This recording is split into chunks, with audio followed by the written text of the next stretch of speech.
వారికి పోలుస్తాడు అనమాట.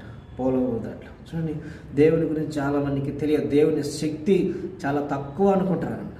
మరి ఈ మధ్యలో ఒక మరి ఐందో గురువు ఈ విధంగా చెప్పాడు అనమాట. అంటే కన్యకకు ఎట్లా మరి కుమారుడు పుడతాడు, కన్యక ఎట్లా గర్భవతి అవుతుందని ఆయన అంటున్నాడు. ఎందుకంటే ఆయన దేవుని శక్తి అతనికి తెలియదు అనమాట.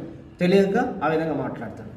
కన్యకకేంది, ఆయన మరి కన్యక మనిషి లేకుండానే మనిషిని సృష్టించే శక్తి దేవునికి ఉంది అనమాట. ఆ శక్తి అనేది అతనికి తెలియక మరి ఇది ఎట్లా సాధ్యము అంటారు.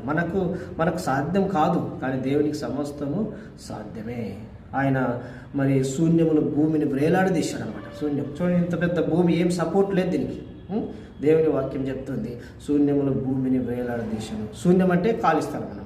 ఖాళీ స్థలంలో భూమి ఏమైంది, ఇది తిరుగుతూ ఉంది అనమాట. ఈ భూమి ఒకటే కాదు, సూర్యుడు కానీ చంద్రుడు కానీ మిగతా గ్రహాలన్నీ కూడా ఖాళీ స్థలంలో వాటికి దేవుడు నిర్ణయించిన పరిధిలో అవి తిరుగుతూ ఉన్నాయి. చూడండి దేవుని గొప్పతనం ఎంత. కనుక ఇలాంటి విషయాలు చాలామందికి తెలియవు. కానీ కొంతమంది తెలిసి కూడా మరి మనుషులను మెప్పించాలని ఇంకా వారి